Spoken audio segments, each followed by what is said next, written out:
Quel beau mariage, je vous souhaite tout le bonheur. Quel merveilleux psaume empli de douceur et de notre Père Raphaël dans le temple, de vivre en famille, tous ensemble, de vivre en communauté avec les jeunes et les anciens, dans une respiration avec tous les âges de la vie comme des initiations. Ces psaumes sont vraiment surprenants et c'est tout à fait particulier pour nous parce qu'on sait comment ils ont été écrits. Je ne sais pas, c'est toujours pour moi une source d'étonnement et d'émerveillement. Et de les lire et de voir toute la sagesse qu'ils contiennent, c'est quelque chose. C'est vraiment quelque chose. C'est vraiment un grand chemin noble et digne et magnifiquement beau et de vivre avec nos anciens, de vivre dans les mêmes maisons, de vivre avec des amis et peut-être un jour vous allez entendre ce que je vous dis parce que il faut que vous voyez que c'est une famille, il va bien falloir que les hommes s'éveillent, il va falloir qu'ils trouvent des solutions et qu'ils trouvent une autre façon de vivre sur la terre, une façon plus noble, plus... Aujourd'hui, il y a vraiment un conflit des générations, vraiment. Et on a perdu l'éducation de nos enfants. Je suis désolé de vous le dire, mais on l'a perdu. Et on confie l'éducation de nos enfants à des étrangers. Et nos enfants sont placés dans une grande, grande faiblesse. Quand vous regardez aujourd'hui le nombre de suicides, mais c'est hallucinant. C'est pas normal qu'un jeune se suicide, voyons, il y a autre chose à faire. Il faut vraiment être malheureux pour arriver là. Vous comprenez? C'est quand même qu'il y a quelque chose qui ne va pas et qu'on devrait se poser des questions sur notre mode d'existence et sur notre façon de vivre. Et il y a toujours ce monde des hommes qui nous rassure. Et on se dit, on va se réfugier et on l'accepte. Et il y a vraiment eu des psaumes, je ne sais pas si vous les avez notés, mais ils se suivent quelque part. Parce que ne soyez pas passifs. Rappelez-vous notre Père Ouriel qui disait « Ne laisse pas le monde organisé par les hommes organiser ta vie. Ne sois pas un être qui pose tes pas là où on te dit de les poser sans réfléchir. » D'autant plus que maintenant, c'est même plus nos grands-pères, nos grands-mères. Oui, mais en réalité, Olivier, il y a une évolution technologique et tout ça. Mais il n'y a pas d'évolution, voyons. Tu ne viens pas sur la Terre pour évoluer, pour une évolution. C'est un cycle permanent d'existence, permanent. Et en fin de compte, on a même l'impression, bien souvent, de regarder les peuples animistes sont beaucoup plus heureux. Les enfants se baignent dans les rivières, ils s'amusent, regardez toutes ces choses. Vous avez plein d'exemples de ça.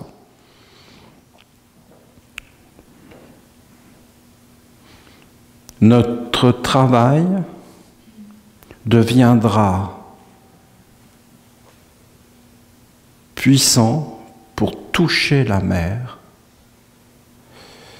quand nous le déciderons. Et je dis que nous avons des exemples de familles. Par exemple, on a eu Agathe qui vivait avec ses enfants, ses petits-enfants. C'est vraiment beau. Et on a eu des exemples de cela, et on en a encore, et on en aura. Et c'est une merveille. Et on ne peut pas imaginer pour un enfant la puissance d'un grand-père, d'une grand-mère. C'est phénoménal.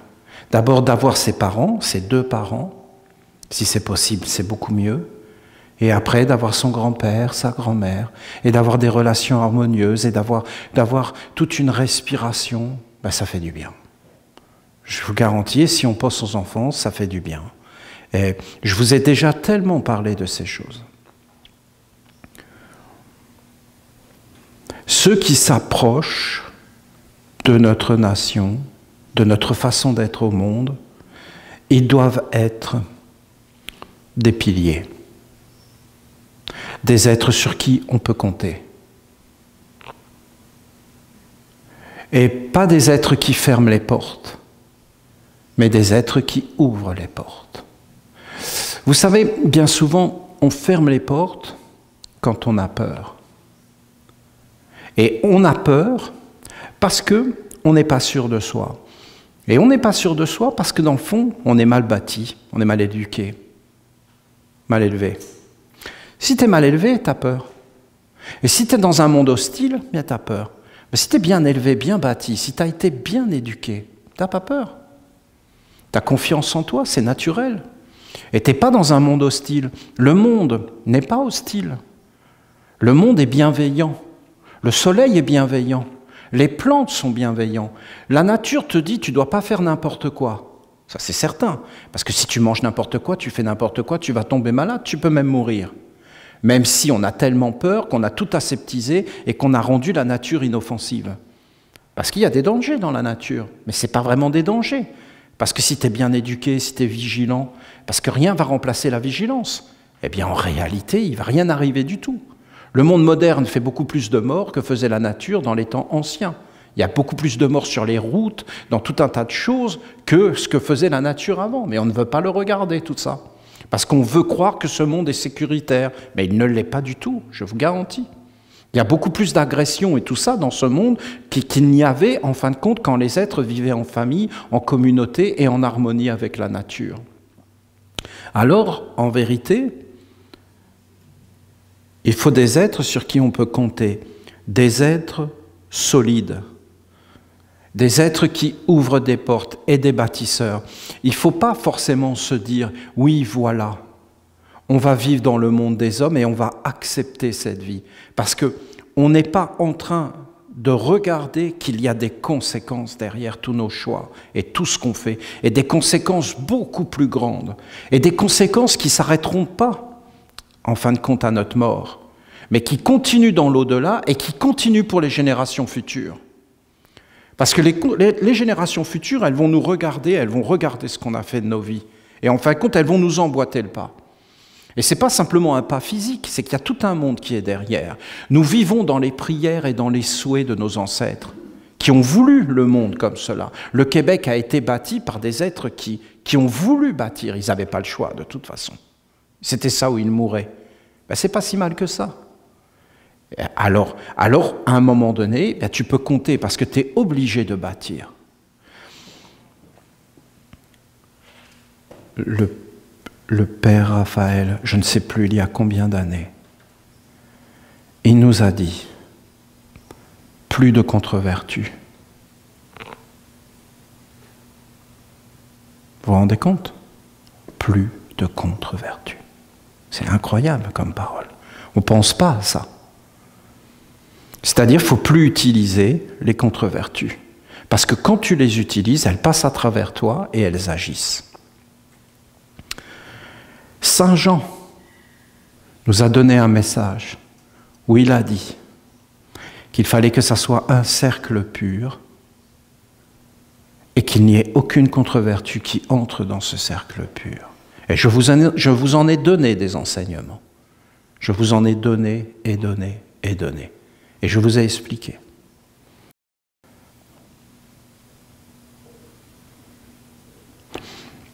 Sur le jardin de la lumière, là, lors de notre dernière rencontre, une alliance avec Dieu la Mère. Et elle a donné des messages. Notamment, elle a donné un message en disant « Je suis le réel ». Le réel. Vous voyez le réel? C'est de voir les choses telles qu'elles sont. Et si on regarde le message de notre Père, pas de l'écouter comme ça, et de se dire, mais oui, c'est un beau message. Mais qu'on se dit, voilà,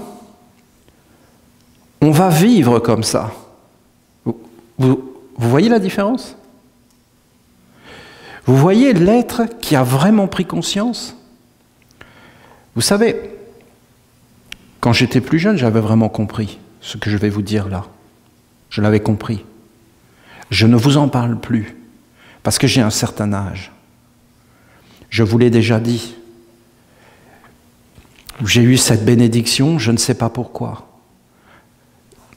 Ma vie est assez en accord avec les étapes. Mais j'avais tout à fait compris qu'il y avait 3 écoles sur la terre.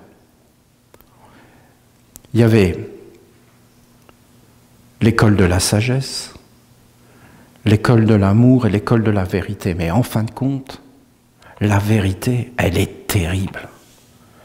Parce que la vérité, tu ne peux pas y échapper quelque part. Elle est. Et elle finit toujours par apparaître. Et si tu n'es pas sage, et si tu n'es pas dans l'amour, ben en fin de compte, ça va être la souffrance. Est-ce que la souffrance nous apprend des choses? Oui. Par la force, par le bâton. On te met la raclée. Et là, ben, tu es bien obligé d'écouter. Parce que tu vas souffrir, mon ami. Il y a des choses dans la vie. À votre avis, soyons clairs, est-ce qu'on peut vivre sans la sagesse?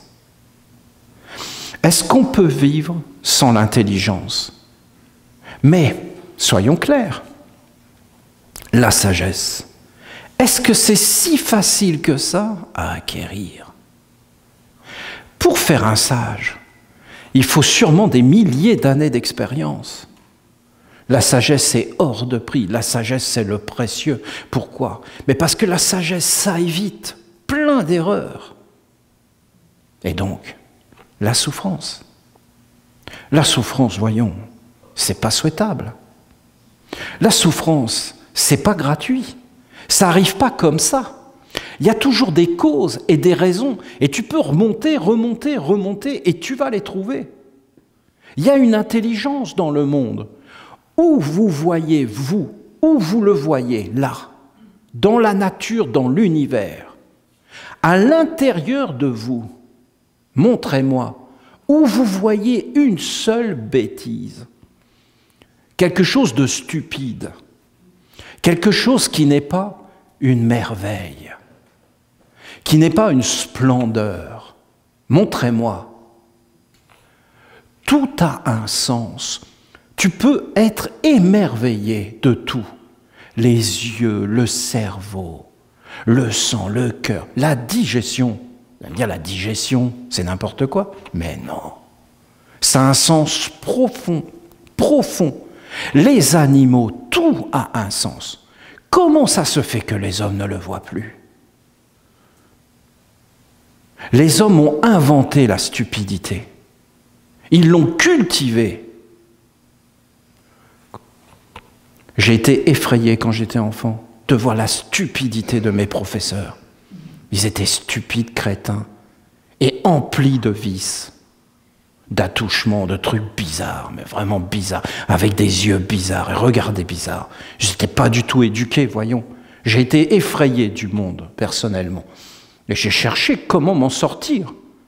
Et si vous croyez qu'on peut s'appuyer sur les adultes et qu'ils sont des piliers et qu'ils ont mis un monde, mais non, on dirait qu'ils ont démissionné.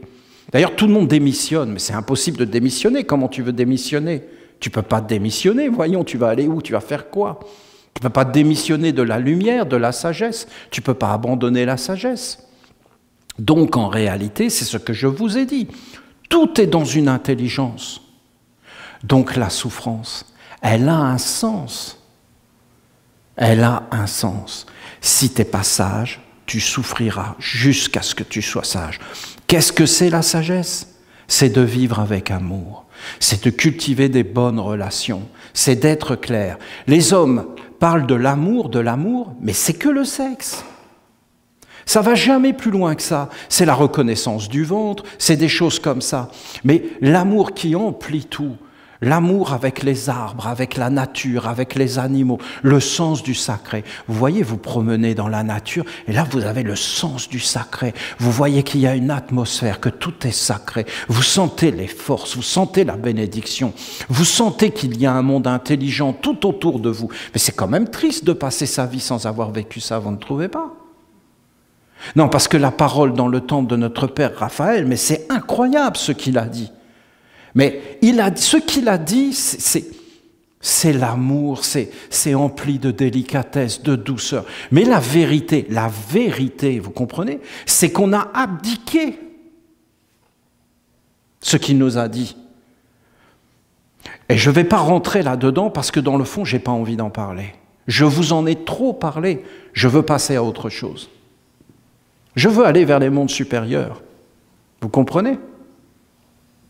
Mais je veux prendre soin, ça c'est certain, de nos anciens.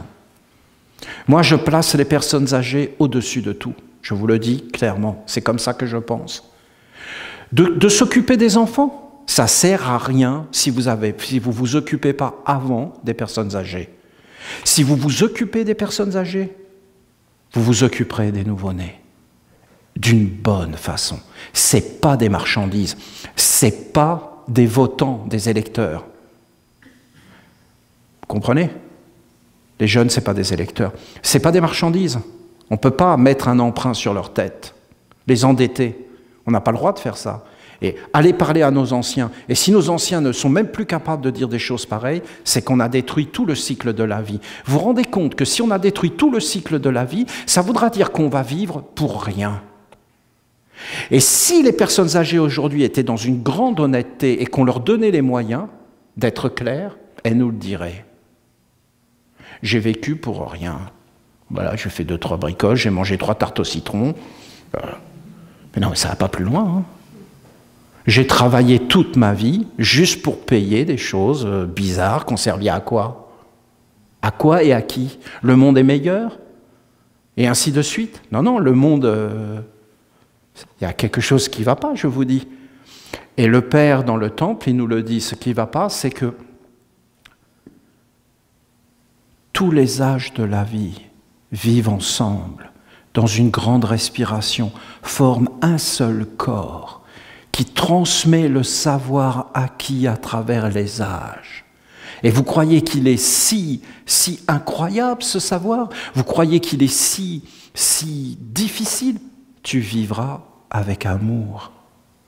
Vivre avec amour, c'est mieux que de vivre avec la haine. Tu cultiveras des bonnes relations avec tous les êtres et tu ne feras de mal à personne, et personne, ça veut dire aux pensées. Les pensées sont vivantes, et tu peux blesser avec tes pensées. Tu peux blesser une pensée. Voilà. Et aujourd'hui, les pensées sont malades. Mais on fait comme si elles n'existaient pas, on les ignore. Voilà, on passe comme ça, hautain, et on ne dit même pas bonjour aux pensées. On les ignore. Et d'ailleurs, on ne pense plus, c'est une machine à laver, on nous dit tout ce qu'on doit penser, la politique, tout ça, que de la crasse. On est submergé. Alors il nous faut des piliers. Et à un moment donné, il faut dire, ce monde-là, il a le droit de vivre, puisque tout le monde a le droit de vivre sur la terre, ça a été décrété comme ça, mais en fin de compte, il ne rentre pas dans nos villages. On ne veut pas des pleurnicheuses dans nos villages. Pas de pleurnicheurs, et surtout si c'est des hommes. On veut des hommes qui sont des hommes. Des hommes qui sont posés, qui sont stables. Des êtres qui donnent leur parole, on peut compter sur eux. Des êtres qui ne vont pas en train de se plaindre. On ne veut pas de mécontents. Vous comprenez? Parce que tu vas être mécontent d'aller vers la sagesse. Mais voyons, tu fais ton travail. Tu fais apparaître la richesse. Ben, ce n'est pas notre faute si vous avez été déformés, si maintenant vous êtes des faibles, des êtres sans consistance. Avant, nous les hommes, on prenait soin de nos familles, on n'avait pas peur de travailler, on mettait des choses au monde, mais maintenant on dépend totalement d'un système qui nous rend faibles, qui nous a servi. Mais ça, on n'est pas comme ça chez les Esséniens. On travaille, on est stable, et je vous garantis que je le vois venir partout. Et ça passera plus. Le serpent destructeur, ce serpent-là qui est toujours en train de se plaindre, il ne va plus être le bienvenu, vous comprenez? Et à un moment donné, on doit vouloir s'éveiller et dire non. On doit dire non. Et on doit, en fin de compte, entrer dans une sorte de résistance. Parce qu'il y a des choses qui sont acceptables, il y a des choses qui ne sont pas acceptables. Et dans la vie, être un homme, être une femme, c'est savoir dire oui et non. Ben, il me semble. Hein. Et pour ça, il faut être conscient, il faut être clair, il faut savoir ce que l'on veut. Je vous le dis, je le vois. Tout ce que je vous ai enseigné à travers ce texte ancien, ça parle que d'une seule chose. D'un monde visqueux, d'un monde qui est là, qui est venu et qui a attrapé les hommes et qui les a emmenés là où ils ne voulaient pas aller. Et les hommes ont été conduits en esclavage. Et l'esclavage, on pourrait réfléchir sur ce que c'est, toutes les addictions, toutes ces choses. Et qu'est-ce que c'est que être libre, réellement? Parce que c'est important, la liberté. Être libre, c'est vivre avec son âme. C'est, en fin de compte, connaître son âme. Je vous le dis. Tu ne trouveras jamais la liberté en allant vers le bas. Parce que tu vas descendre vers le bas, et là tu vas être asservi. Plus tu vas vers le corps, plus tu seras asservi. Mais plus tu t'élèves vers les mondes supérieurs de ton âme et que tu sais qui tu es, moins tu auras besoin de choses à l'extérieur. Et en fin de compte, plus tu accepteras ta destinée et ce que tu es. Et tu commenceras plus à regarder les autres pour t'identifier. Mais tu te regarderas à l'intérieur et tu sauras qui tu es. Un être a telle mission, il doit faire cette chose, mais moi ce n'est pas mon chemin. Donc je n'ai pas à me comparer. Je suis incomparable. Tu es incomparable. Tu es unique au monde. Alors ça ne sert à rien de se comparer. Et tous les êtres sont dans leur rayon et dans leur beauté. Et il n'y a pas une beauté unique. Voilà comment il faut regarder le monde. Et si on regarde avec les âmes et qu'on est des âmes et qu'on est dans la liberté et qu'on est des âmes uniques, vous allez voir qu'on va voir les choses d'une toute autre façon. Et après, on trouve des associés pour nous aider. Mais les hommes ont tellement été éduqués à être asservis, à ramper, qu'en fin de compte, ils sont tout le temps en train de se plaindre. Et pas pourquoi, mais parce que ces êtres ont pris le pouvoir partout. Il faut demander les autorisations pour tout. Il faut toujours supplier. Il faut demander, est-ce que je peux faire ça, est-ce que je peux faire ça, est-ce que j'ai le droit de faire ça? On reconnaît un pays qui dégénère quand tu n'as plus le droit de rien faire, quand tout devient compliqué, quand tout est sous contrôle. Eh bien alors là, les êtres ne peuvent plus rien faire, ils deviennent des suppliants. Il faut qu'ils supplient pour tout, même pour avoir du travail. Il faut qu'ils passent par tout un tas de choses pour avoir du travail. Avoir du travail, c'est naturel. Avoir du travail, c'est un droit. Ça ne se discute même pas. Ne pas avoir de travail, c'est illégal. Ça veut dire qu'ils n'ont pas fait leur boulot, ils dégagent. Non? Le travail? Mais c'est récent. Hein? Avant, tout le monde avait du travail. Moi, j'ai connu ça. Personne ne se posait la question. Personne avait peur. Est-ce que je vais avoir du travail? Est-ce que je vais pouvoir vivre? Mais qu'est-ce que c'est que ces questions-là? Comment on accepte ce monde-là qui a été voulu? Hein? Alors n'amenez pas ça dans la nation. Et même, je vais vous dire, notre nation sera forte le jour où vous direz, voilà, ce qui a été dit dans ces textes est fondamental. Nous allons donc vivre comme cela, et comme c'est plus possible de vivre à l'extérieur, nous allons nous organiser pour vivre comme nous avons décidé de vivre. Et là, vous comprendrez que la dernière liberté, c'est la religion. Et que c'est la religion qui nous permet de faire ça. Vous savez, là, on a lu les 22 commandements de Gabriel. Tu ne mettras pas de métal dans ta peau. Mais qu'est-ce que ça veut dire que ce commandement? Mais peut-être qu'il nous a protégés, l'archange. Et que peut-être qu'un jour, on va nous forcer à mettre tout un tas d'instruments dans notre corps qu'on ne voudra pas. Et qu'en réalité, ils diront, mais tu n'as pas le droit, c'est illégal, tu dois le faire, c'est la loi, ça a été voté. Et peut-être que nous, on sortira notre texte, tu n'entreras pas de métal dans la peau, et qu'on sera exempt parce que c'est notre religion. Et c'est ça la religion. La religion, c'est, en fin de compte, c'est ça. Et ça va très loin, la religion. Peut-être que l'archange a protégé les générations futures qui seront esséniens d'un mal qui va arriver. Allez, vous connaissez le futur, vous savez ce qui va se passer. Vous savez de quoi demain sera fait? Vous pouvez prévoir ces choses? Alors,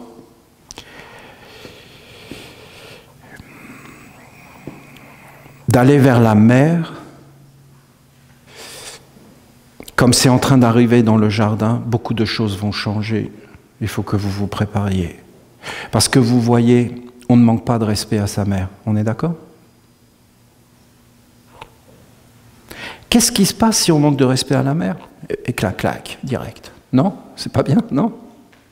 Hein? Tu manques de respect à ta mère? Voyons. Pas possible. Et là, tu as le père qui arrive.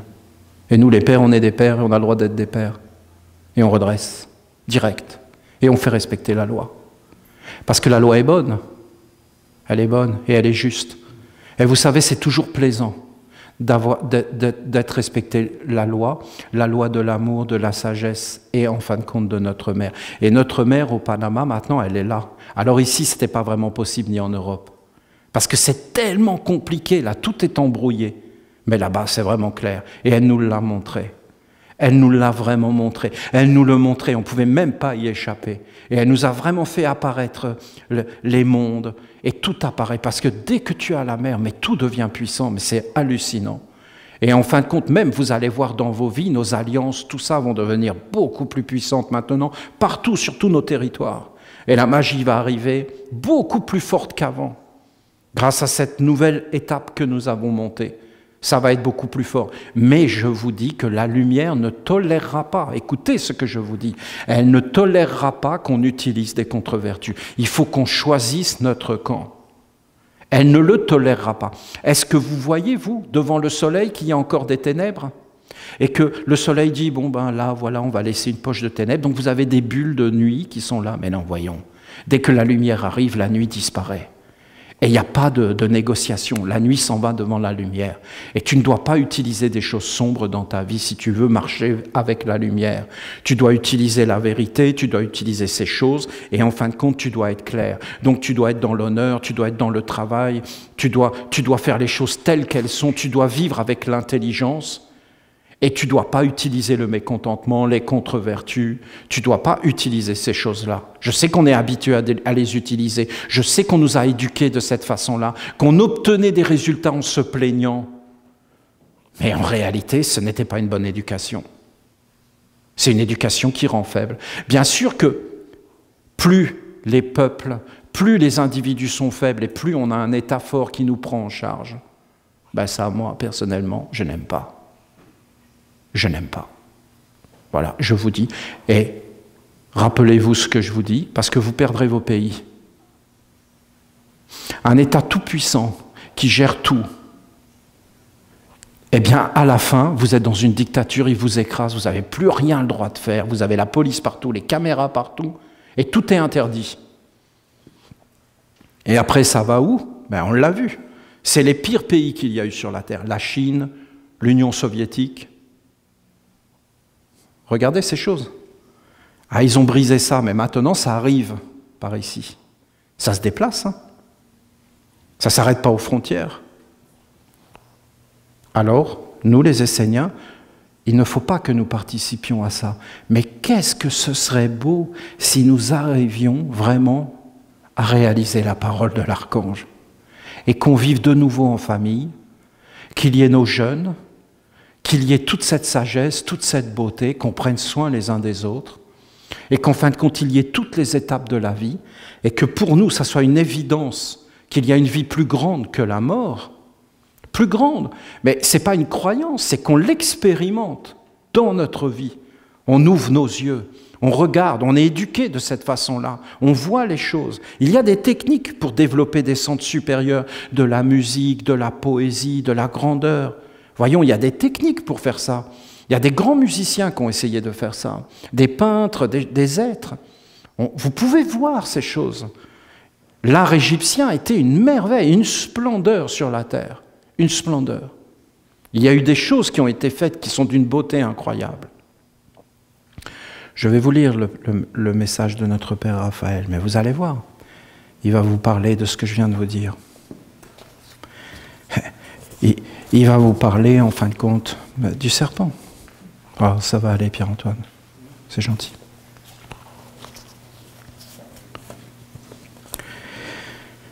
La tradition de la lumière qui conduit les hommes sur le chemin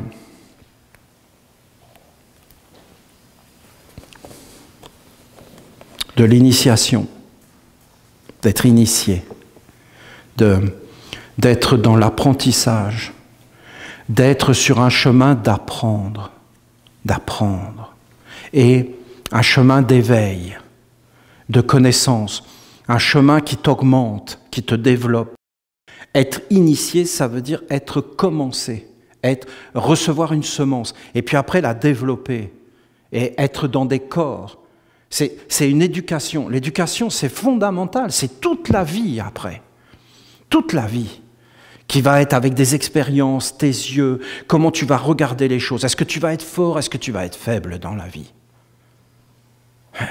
Si tu es faible, tu seras possédé. La vie, il faut être posé, il faut être fort, il faut avoir confiance en soi, il faut être bien éduqué, il faut être vrai, il faut savoir dire oui et non, il faut être dans son rayon, il faut être dans son être, il faut se connaître soi-même. Tu ne peux pas éviter ça, sinon n'importe qui va t'attraper, va te faire tout ce qu'il veut, va te conduire là où il veut. Et tu n'auras aucun discernement, aucun critère, aucun élément pour comparer, aucune histoire, aucune mémoire, plus de génie. Mais vous croyez qu'il n'y a pas des êtres qui veulent rendre les hommes faibles pour les dominer, comme les légumes, comme les animaux, pour qu'en fin de compte les hommes fassent tout ce qu'ils disent, réfléchissent plus? Mais voyons, ça ne se fait pas, des choses comme c'est criminel. Ça ne se fait pas. Ce qui est fait là ne se fait pas. Ce que dit l'archange se fait et doit être fait. Malheureusement, aujourd'hui, les rares peuples qui vivent encore, comme a dit l'archange, sont des peuples qui ont gardé leur culture. Ils sont en train de la perdre parce qu'ils envoient leurs enfants dans les écoles des Occidentaux, partout. Et les enfants vont abandonner les cultures ancestrales. Comment vous voulez résister à tout ça? Ils vont vouloir avoir les téléphones, ils vont vouloir avoir tout ça, ils vont vouloir rentrer dans ce mode de vie et ne se rendent pas compte qu'en réalité, ils vont tout perdre.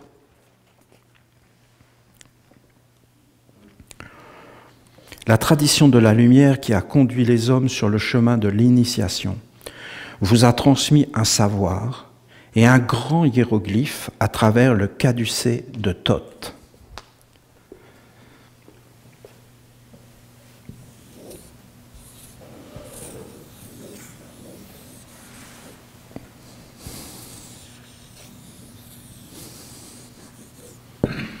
Voilà, un grand hiéroglyphe. C'est-à-dire, vous avez un bâton, et deux serpents entrelacés qui sont autour d'un disque avec les ailes. C'est-à-dire, en réalité, c'est l'œil du soleil, l'œil, là, la tête, qui, en fin de compte, c'est l'homme, avec les deux courants des deux côtés, la colonne vertébrale, et l'homme qui est comme un bâton, et c'est un équilibre. C'est un équilibre, et c'est toute une science, c'est tout un savoir sur le souffle, sur les forces qu'il y a dans l'homme, comment l'homme est fait, vous voyez. Il a des organes doubles des deux côtés, et puis il a un pilier central. Alors, c'est une connaissance, c'est très très ancien. C'est un savoir très ancien. Ces deux serpents se faisant face autour du bâton sacré vous a montré qu'il y a toujours deux forces en opposition qui devaient être équilibrées par la voie du milieu. C'est un puissant symbole qui contient une perfection et qui est loin, bien loin, d'avoir livré tous ses secrets. C'est-à-dire, qu'est-ce que c'est une initiation ? Une initiation, c'est par exemple de transmettre un symbole comme ça et de vous le donner. Mais une fois qu'on a fait ça comme une graine, ce qu'il faut, c'est que tu la mettes en terre, que tu l'arroses, que tu t'en occupes et que tu la vivifies pour la faire apparaître. C'est pas parce que tu reçois une chose que tu vas la comprendre. Pour la comprendre, il faut que tu te l'appropries. Il faut, en fin de compte, que tu deviennes elle. Et là, tu peux avoir la quintessence, les secrets. Elle va vivre avec toi, elle va te renforcer. Mais ça, c'est valable pour tout dans la vie. Tu ne peux pas passer dans le monde en survolant les choses. Tu gagneras rien. Tu feras rien, tu feras aucune expérience. Tu n'auras pas réellement vécu ta vie. Tu n'auras fait que survoler. Tu n'auras pas été dans la profondeur. Tu ne connais une chose que quand tu es un avec elle. Le mot connaissance veut dire naître, naissance, avec. Avec. C'est ça que ça veut dire connaissance. Naître avec. Tu es une chose parce que tu l'incarnes, parce que tu le deviens. Être initié, c'est devenir quelque chose qu'on t'a transmis. Ces deux serpents sont des forces égales dans leur puissance créatrice. Il n'y en a pas une qui est plus forte ou plus faible que l'autre. Ce qui fait la différence vient de celui qui se place au centre, car c'est ce pilier central qui va donner la préférence et la suprématie à l'un ou à l'autre des aspects de l'unique serpent. Ces deux serpents, en fin de compte, c'est trois serpents. Et ils viennent du même monde. C'est un seul serpent en réalité. Hein? Et si tu entres dans le pilier central de ton être, dans ton axe, c'est toi qui vas décider de ta vie. Si tu n'entres pas dans le pilier central de ton être, tu décides de rien du tout, mon ami.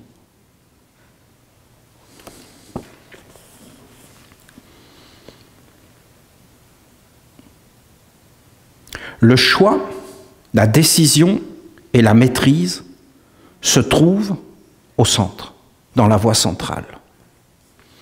L'homme doit se placer au centre de son être, dans l'axe qui relie le haut et le bas, afin de maîtriser les courants qui se trouvent en lui et autour de lui. Si il y a un courant d'influence, de force d'intelligence, qui doit rester dans le non manifesté, voilà.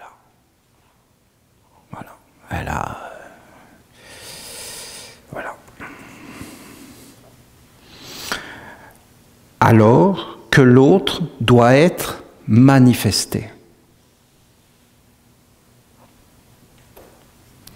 C'est comme le fait de dire oui ou non. Non est regardé comme négatif et oui est regardé comme positif. Oui, c'est ouvrir, non, c'est fermer. Mais en réalité, ce n'est pas du tout négatif. Le oui peut devenir profondément négatif, c'est-à-dire que tu ouvres la porte à quelqu'un que tu ne dois pas laisser rentrer chez toi. Ben, ça devient négatif. Tu devais dire non. Et le non peut devenir extraordinairement positif, puisqu'en réalité, tu dis non à la personne qui ne devait pas rentrer. Et elle ne rentre pas. Donc, en fin de compte, vous voyez bien que le oui et le non sont positifs, utilisés d'une bonne façon. Utilisés d'une mauvaise façon, ils ne deviennent pas positifs. Voyez bien donc que c'est le discernement, que c'est l'intelligence qui doit gouverner la vie. Ce qui est bon pour une personne n'est pas forcément bon pour toi. Vous avez des choses dans la nature qui sont du poison pour l'homme, mais qui sont une bénédiction pour les animaux, par exemple. Donc, toi tu dis non, mais tu peux laisser un autre dire oui. Et tu n'es pas le critère absolu de tous les êtres. Il faut laisser les êtres libres.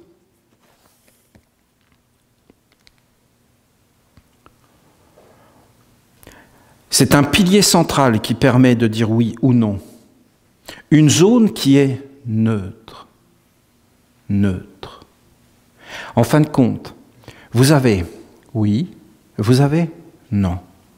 Et vous avez une zone cachée qu'on ne voit pas. Et cette zone cachée qu'on ne voit pas, à l'intérieur de vous, elle est neutre, vierge, éternellement vierge, neutre. Elle n'a pas d'opinion arrêtée. Je ne sais pas comment expliquer ça. Elle est tout le temps comme impersonnelle. Et en fin de compte, elle n'est pas dans des concepts. Et c'est elle qui n'est ni oui ni non. Bon, Alors ici, vous avez des boîtes automatiques, mais vous connaissez quand même les boîtes où il faut passer les vitesses avec les voitures. Bon, eh bien, on parle d'un point mort. Alors, vous êtes au point mort, c'est-à-dire c'est neutre, et vous passez la première. C'est-à-dire que vous enclenchez une vitesse. La voiture va se mettre en mouvement. Mais après, il faut mettre une autre vitesse, parce que vous allez plus vite. Donc vous repassez par le point mort. Parce que si vous passez directement de la première à la deuxième, ben vous cassez la boîte de vitesse. Vous avez un point neutre qui vous permet le changement. Regardez par exemple, j'inspire l'air. Ben, l'air vient de là, ou peut-être là. Ben, je ne sais pas vraiment d'où elle vient. Mais elle vient d'où en vérité? Ben, de partout, de l'univers. Je respire dans l'univers.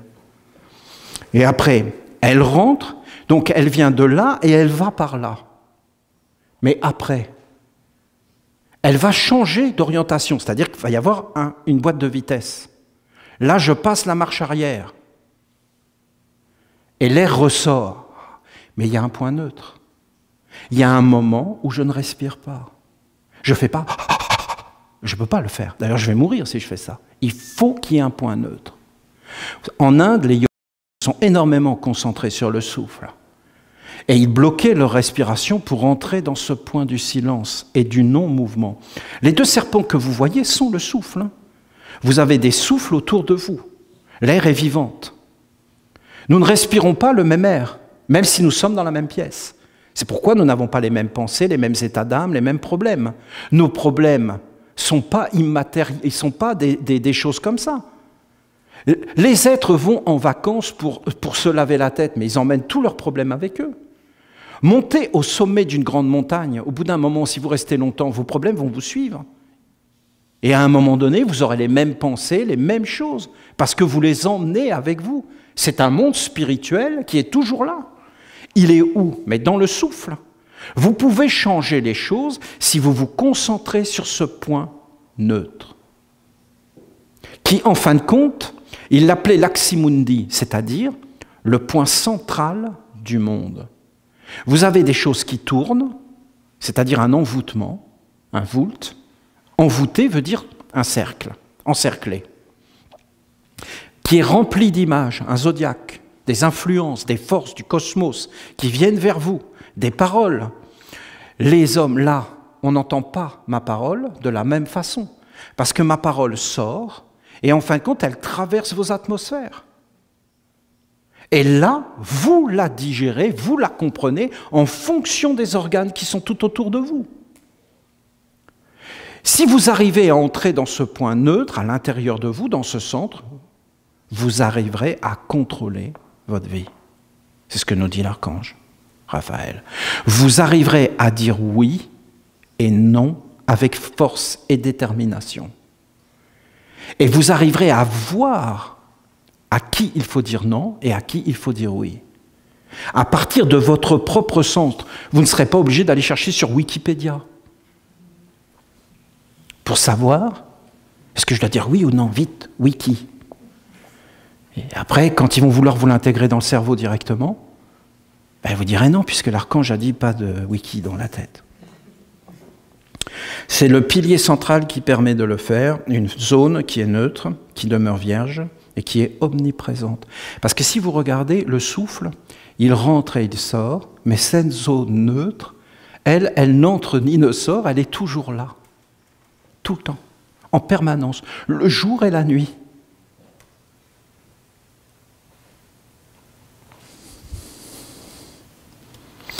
C'est un point d'équilibre et de liberté. C'est important, la liberté. Il ne faut jamais l'oublier, ça. Que la liberté, c'est important. Très important, la liberté. Ça va avec la sagesse, d'ailleurs. Sagesse et liberté. La sagesse amène la liberté. Et la liberté, sans sagesse, c'est pas de la liberté, c'est la bêtise conduit à l'enfermement. Et dans enfermement, vous avez enfer.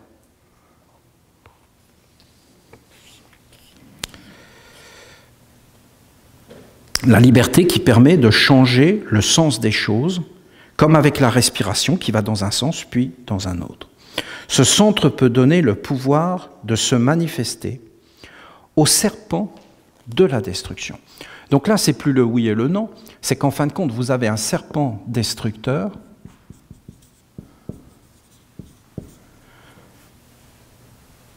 et vous avez un serpent de la sagesse. Donc, en fin de compte, un serpent de la lumière, de la sagesse, de quelque chose qui va... Vous voyez la différence entre quelqu'un qui est complètement fou et qui fait n'importe quoi, et quelqu'un, en fin de compte, qui est sage et posé. Un sage, d'ailleurs, tout de suite, vous voyez, c'est quelqu'un qui est posé. C'est quelqu'un qui sait dire oui, qui sait dire non, qui est réfléchi, qui a de l'expérience, qui prend son temps, qui regarde les choses, qui observe.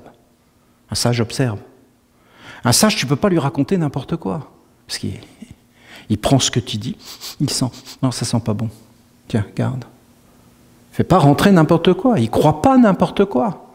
Il a des critères. Il est éduqué. Il s'est entraîné. Il sait respirer dans tous ses centres. Il a des capteurs. Il va tout regarder. Vous avez des centres à l'intérieur du corps. Vous avez le centre de la volonté, avec derrière des intentions. Le sage, il ne va pas regarder les paroles, il va regarder l'intention qui est derrière.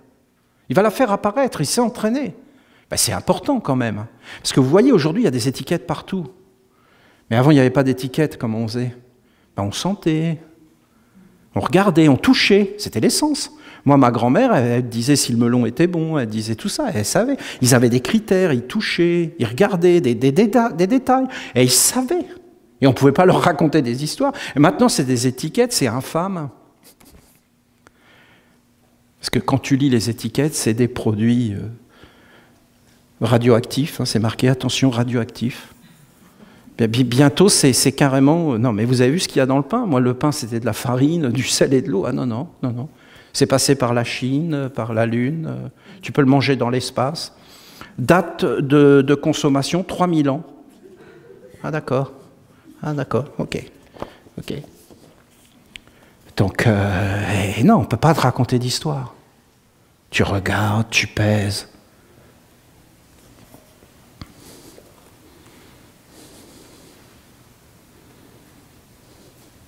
Ce centre peut donner le pouvoir de se manifester au serpent de la destruction, ou alors au serpent de la lumière sage et vivante. Vous savez, là, il faut vraiment être humble. Là, c'est l'humilité. Ça fait des dégâts, la destruction. Vous savez, c'est incroyable, mais quand on est pris par ce serpent, on devient nos propres ennemis. Vous avez jamais vu ça? Vous l'avez jamais vu, ce serpent, rentrer en vous? Après, vous êtes tout bizarre. Vous êtes dans la colère. Vous vous voyez faire des choses contre vous-même. Vous avez l'amour de votre vie qui est là, et vous lui dites « va-t'en ». Et après tu te dis à l'intérieur « mais pourquoi j'ai fait ça ?» Vous avez des êtres qui ont fait des bêtises dans leur vie, qui ont tué quelqu'un. Vous vous rendez compte, ça va loin. Hein, et après ils disent « je ne sais pas ce qui m'est arrivé. Je regrette. C'était pas lui. C'est un courant qui est rentré. » On pourrait en parler pendant des heures de toutes ces choses. Pendant des heures. Toutes les accumulations d'énergie, tous les gens qui sont mécontents, et à la fin, vous avez une guerre. Il va où ce mécontentement? Mais non, le mécontentement, c'est rien, c'est mort, la vie n'a aucun sens, ça n'a aucun intérêt, je peux faire ce que je veux, je peux être mécontent, je peux faire tout ça. Mais ça s'accumule et ça donne des pouvoirs à des forces sombres qui après font des choses phénoménales sur la terre. Si on ne pouvait pas être mécontent, c'est qu'on serait dans un monde de lumière. Ces êtres ne pourraient plus se manifester dans des cadres, dans des atmosphères sacrées. Le serpent qui alimente la vie de l'homme est à la fois à l'intérieur, mais aussi autour. Comme un souffle, une respiration subtile qui véhicule et conduit ta force vitale. Pour le percevoir, tu dois te tenir dans l'axe de ton être en étant concentré, éveillé, neutre, vierge. L'idéal, c'est d'être immobile. C'est très bon d'être immobile. Après, d'être calme. Et après, juste d'être présent, de respirer doucement et de cultiver le calme. C'est très important. D'ailleurs, quand quelqu'un s'énerve, on dit « mais calme-toi, tu vas prendre des mauvaises décisions ». Il faut calmer les choses, il faut laisser retomber les choses. S'entraîner au calme est très bon. C'est une base d'ailleurs, tu ne peux pas faire autrement. Le calme est une force. Une force. Donc, en fin de compte, et après, il faut observer les choses. Les observer. Vous allez voir tout un tas de pensées qui tournent à travers vous. Vous allez voir des états d'âme. Si par exemple tu rentres dans un état un peu colérique, eh bien en réalité tu vas voir que ta respiration se modifie. Ça joue sur ta respiration, sur ton organisme, sur ton rythme cardiaque. C'est réel, c'est des fluides qui t'entourent. La peur, par exemple, va agir sur toi d'une certaine façon. Ton énergie va descendre vers le bas. La peur est un voleur de force vitale. On te fait peur et d'un seul coup, tu te sens, même tu peux être glacé d'effroi. Il y a beaucoup de choses à apprendre sur les énergies, sur ces forces tout autour de nous, et sur le contrôle, bien sûr.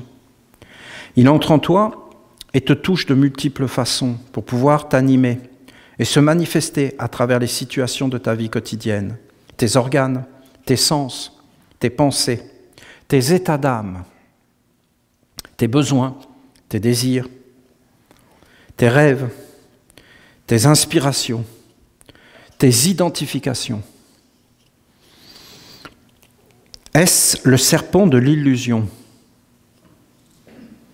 et de la destruction qui conduit tout vers la faiblesse et le néant de l'être?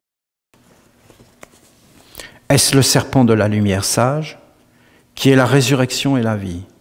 Quoi qu'il en soit, sache que tu es un homme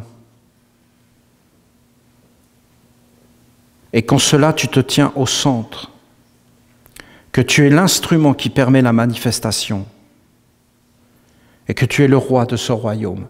C'est-à-dire qu'on a été créé pour être des rois, pour maîtriser notre vie. On a tous les instruments, mais en fin de compte, ce serpent destructeur, s'il entre en nous, il nous transforme en esclaves, en suppliants, en mécontents, en médiocres, en êtres faibles, en ignorants. Et même à la fin, il peut détruire nos corps. Vous avez des êtres, ils sont complètement fous. Alors ils ne touchent plus la terre ni le ciel, ils n'ont plus de pieds. Vous les voyez, ils marchent, mais en réalité, ils ont décollé. Ils sont complètement dans un autre monde qui n'a plus aucun sens avec la réalité. Et croyez pas, hein, c'est beaucoup plus commun que ce que vous croyez. N'importe quelle personne qui est réelle, il se dit, c'est quoi ce délire? C'est quoi tout ça? Mais regardez par exemple un match de hockey. C'est plus réel. La foule qui regarde ça n'est plus réelle. Les matchs de football, c'est énorme. Vous avez un envoûtement collectif, les gens deviennent hystériques. Il a marqué un but, ils sont là. Il est en train de tout péter à l'intérieur. Parce que vous ne connaissez pas Marseille, peut-être, ici. Les Marseillais. Ah non, au Bonne-Mère. Hein. Au Bonne-Mère, il va le marquer, le but. Non, mais j'ai vu des gens, ils avaient perdu le match à Marseille. Il aurait perdu dans un accident de voiture sa grand-mère, sa mère, sa femme, ses enfants. Non. Mais il a perdu le match. Il est chauve, il n'a plus de vêtements. C'est la fin du monde. Il est complètement dévissé. Il n'est plus là. Ils ne sont plus là. Ils vont se permettre de faire des choses qu'ils ne feraient jamais. Parce qu'ils sont en groupe. Non mais regardez toutes ces choses. Les hooligans et tout ça, il est là, quoi, qu'est-ce que t'as? Puis après, il dit, non mais attends, éveille-toi, il n'y a plus personne derrière toi. Ah, oh excuse-moi. Écoutez, on ne va pas rentrer là-dedans. Hein. C'est très dur de garder les pieds sur la terre avec ces mondes. On te donne un uniforme et ça y est, tu as un sifflet, tu peux arrêter les gens. Garez-vous sur le côté. Papier du véhicule.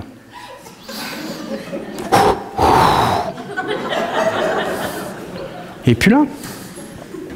Il n'est plus là. Un juge d'instruction, un procureur de la République, alors vous ne pouvez pas savoir ce qui se passe. Bon, je ne vais pas vous raconter tout ça. Voilà, j'aurais des choses à vous raconter. C'est énorme, tout ce que je pourrais vous dire sur tout ça. Mais ce n'est pas vraiment intéressant. Je vous garantis qu'il y en a des choses à dire. Parce que c'est lié à tout ce que nous dit Raphaël. C'est toute une science. C'est pas rien. Parce que quand tu commences à perdre pied, que tu n'es plus dans la réalité, que tu n'es plus connecté avec un monde supérieur, que tu n'es plus connecté avec la réalité de la Terre, mais après, tu as toutes des perversions qui arrivent derrière. Hein. Tu es tout déséquilibré, tu ne sais plus comment vivre, tu es bouffé de l'intérieur. C'est pas si joyeux que ça, ce que je suis en train de vous raconter. Hein. Parce que ce monde-là, il va t'amener dans des frustrations, il va t'amener dans des déséquilibres, dans des souffrances intérieures phénoménales. Ce n'est pas un monde joyeux. Hein. La vie doit être équilibre. Pas déséquilibre, hein. Équilibre. C'est ça la sagesse, c'est un équilibre. Si tu vis sur la terre,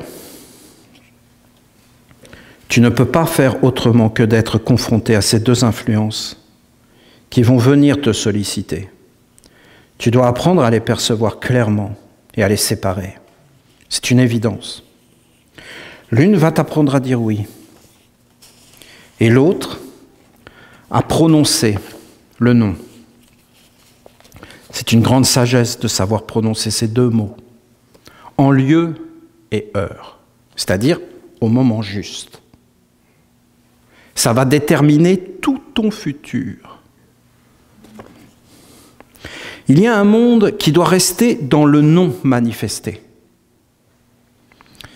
et un autre qui doit entrer dans le manifesté.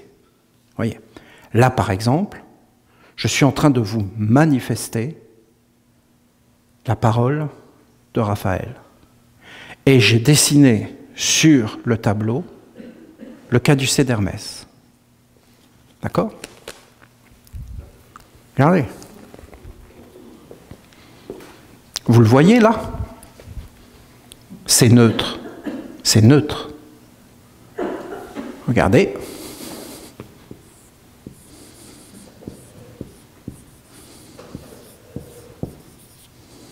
Amour.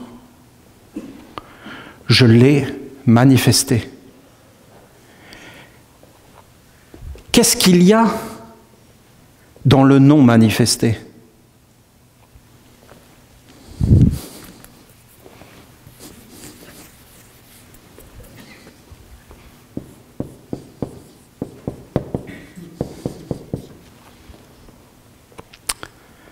Amour, amour. Amour, haine, haine, c'est fermé, à double tour, hein. C'est fermé, il n'y a rien qui rentre. Amour, c'est ouvert, haine, c'est fermé. Non, ça veut dire fermé. Oui, ça veut dire ouvert. Vous sentez haine? Prends l'infini comme mesure de tes actes. Les Américains disent « sky's the limit », c'est-à-dire le ciel est la limite. La haine sans limite. Ouh. L'amour sans limite, oui. La sagesse sans limite, oui. L'ignorance, la stupidité sans frontières, non. La haine et l'amour sont le même être. Comme le oui et le non. Et en réalité, la haine est destructrice.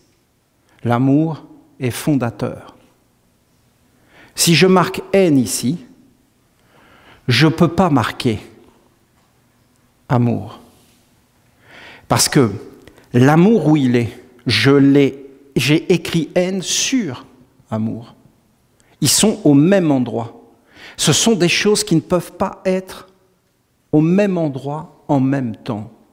Soit la haine est manifestée, donc l'amour ne peut plus se manifester. D'accord ? Si l'amour se manifeste, est-ce que la haine existe ? Oui. Elle est où ? Dans le non manifesté. Vous comprenez la subtilité ? Mais ils sont toujours ensemble, tout le temps. Vous ne pouvez pas les séparer. Savoir ça est une grande, grande clé de la vie. Parce qu'en réalité, c'est toi qui décides. Et quand c'est plus toi qui décides, c'est que tu n'es plus dans ton axe, que tu n'es plus dans ton rayon, que tu n'as plus de liberté, que tu t'es fait usurper et que tu es possédé. Pour parler clair, un langage ancien. Posséder veut dire déposséder. C'est-à-dire un être te possède et te dépossède. Parce qu'il ne te possède pas gratuitement, il te possède pour te voler. Ton être, ta royauté, ta liberté, ton pouvoir créateur, ta décision, ta confirmation. Tu veux savoir un grand pouvoir que tu as ? Tu peux confirmer les choses. Ça, c'est un pouvoir incroyable qu'on a tous. Vous savez ce qu'ils veulent ? Que tu confirmes leur existence. Pourquoi ? Parce qu'ils n'en ont pas. La haine, par exemple, elle n'a aucune existence propre. La haine, sa destinée, c'est de ne pas être. Bye bye. Et la destinée de l'amour, c'est d'être. Et la destinée de la haine, c'est d'être discrète. Parce que la haine est fondamentale. Là, c'est elle qui fait pousser les plantes. Elle décompose les déchets.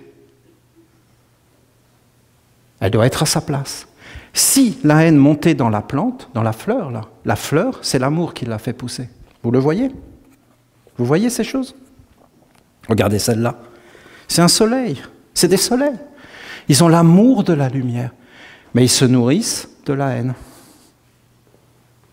C'est pas négatif. Chaque chose est à sa place. La haine est cachée. L'amour est révélé. L'amour est grand. L'amour est une expansion sans limite. Voilà, c'est ce que dit notre Père. C'est caché ici, dans ces deux serpents qui s'équilibrent en permanence. Et le pilier central fait qu'il n'y a qu'un seul serpent en réalité, et que tu dois toujours être dans un équilibre. Ceux qui veulent supprimer la haine, c'est des idiots. Ils ne sont pas éduqués. Ceux qui luttent contre le mal sont des idiots. Et en fin de compte, à la fin, ils vont amener le mal. Ce n'est pas comme ça qu'il faut faire. Il faut, en fin de compte, mettre les choses dans l'ordre et à leur place, et il y aura un équilibre et une harmonie. Il faut toujours rétablir l'harmonie et l'équilibre.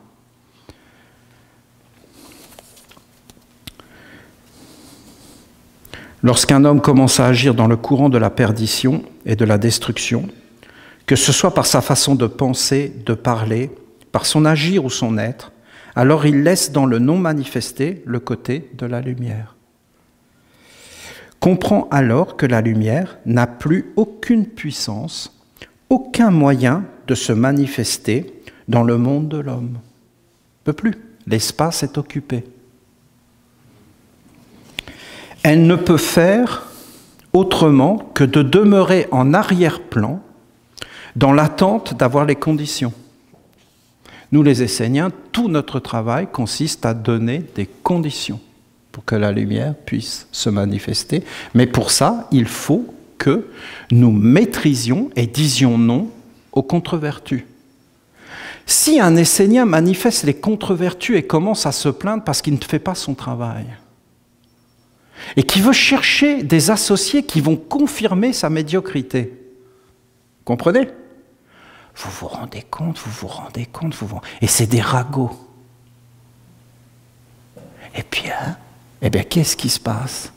Et les autres qui vont commencer à se nourrir des déchets. Les stars de cinéma, les machins, tout ça, tous les ragots, toute la crasse. Céline Dion a un troisième sein, je sais pas moi, n'importe quoi. Hein, quoi? Vous avez une photo, bien sûr. 100 000 $, d'accord. Et aussi, Céline Dion, on a une sacrée paire. Hein? $1 million la photo, $1 million. $1 million. Oh, chérie, tu sais quoi? Non. Céline Dion, c'est un homme. C'est dans les journaux. Oh, je me sens vivant. Je me sens important. On est dedans, là, on est bien d'accord, on est dedans. On est dedans. Alors, quand tu commences à justifier des choses comme ça, que tu es pris, et c'est fort, hein, parce qu'on a envie de le savoir, hein, parce qu'on nous montre en couverture une photo de Céline Dion avec une bosse. Comment tu vas résister à ça? Explique-moi. Comment tu vas faire? Tu vas absolument voir maintenant, ça y est, c'est ça le serpent tentateur. Et voilà. Bon, ça veut dire que bientôt je vais... Ah là, on touche la fin, je pense. Hein. Il faut quand même que je finisse le psaume, mais là, je vais le finir d'une traite, allez. Si tu lui donnes les conditions, même si tu ne le vois pas, il est toujours là. Ceci est vrai pour l'autre serpent, l'autre courant, l'autre côté. Même si tu ne le vois pas, il est toujours là. Toujours là. En attente, en potentiel. Si tu lui donnes les conditions, alors il vient et entre dans le manifesté. Ces deux serpents ne sont pas l'un sans l'autre et sont toujours ensemble. C'est pourquoi l'éveil dans la virginité intérieure est un état naturel qui doit être permanent.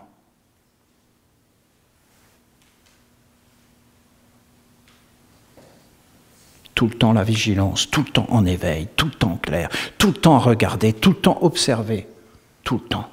C'est naturel, c'est un état naturel. Si tu ne l'as pas, c'est que tu n'es plus avec la nature.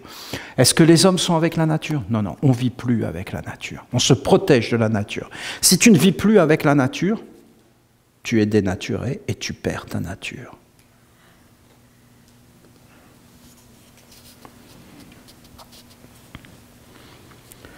Si tu t'unis avec le courant de la sagesse par ta façon d'être et de vivre sur la terre, alors le côté sombre est toujours présent.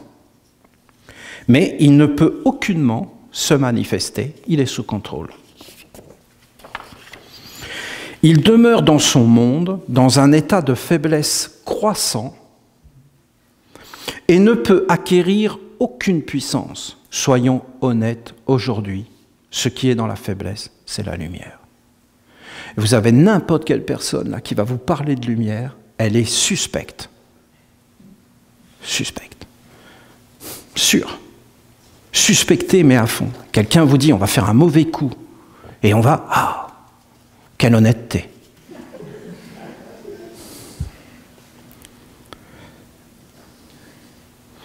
Je dis, toi qui te trouves au centre, tu dois connaître les deux mondes afin de toujours pouvoir apporter l'équilibre. Et ainsi utiliser les deux mondes, non pas pour agir dans la matière, puisque dans cette nation, dans cette matière, vous connaissez votre chemin. Nous le connaissons, notre chemin. Nous savons comment nous devons vivre sur la terre, il va le dire, mais nous le savons, c'est ce qu'il nous dit, puisque vous connaissez votre chemin, en tant qu'enfant et parent de la lumière, vous devez apporter la guérison, le soulagement, la paix et les vertus angéliques. Voilà. C'est tout. Donc on le connaît. Ben, c'est agréable quand même, vous ne trouvez pas? Bon. Mais tu dois devenir capable de percevoir ces deux mondes dans la réalité des mondes subtils, invisibles, délicats, fins, subtils,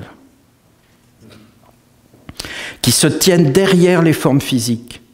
Ces mondes sont proches et grands, et tu dois discerner les deux courants d'influence et être capable de les maîtriser, de les transformer pour les offrir aux intelligences supérieures du gouvernement de Dieu. Ainsi, la lumière aura une terre et un socle par lequel elle pourra se manifester. Je vous ai révélé cette science pour que vous l'étudiez et que vous entriez dans une maîtrise de votre instrument, de votre vie, et que vous deveniez de plus en plus capable de gouverner votre barque pour offrir le service à Dieu dans la réalité et le concret. C'est un archange qui parle. C'est lui qui a révélé ce savoir. C'est toute une science, tout un art de vivre. Ah, quelle belle prière dans le temple avec vous. Je vous remercie, soyez profondément remerciés, recevez mon respect, profondément mon respect, soyez dans le respect. J'ai un immense respect pour vous, pour tout ce que vous faites, tout ce qu'on a fait ensemble. Et je vous bénis du fond du cœur. C'est vraiment beau, ce psaume dans le temple. Peut-être qu'on arrivera à le réaliser ou pas, je ne sais pas. Peut-être que d'autres se lèveront et décideront de vivre d'une toute autre façon sur la terre. Ce sera merveille, vraiment merveille.